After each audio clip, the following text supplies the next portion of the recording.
First time mo ba magta-travel abroad? Here are the 5 steps for first-time travelers.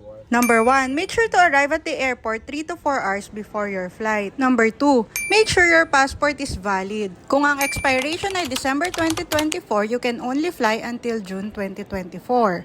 Also, pay your travel tax online para hindi na hassle pagdating nyo ng airport. You can pay at keza.gov.ph. Print nyo lang yung email confirmation na ipapakita nyo later sa check-in counter.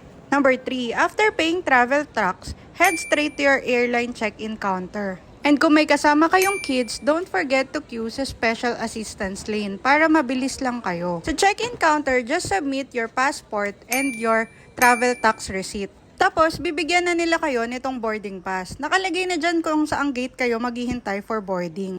Number 4, after getting your boarding pass, head straight to immigration clearance. Make sure na complete yung documents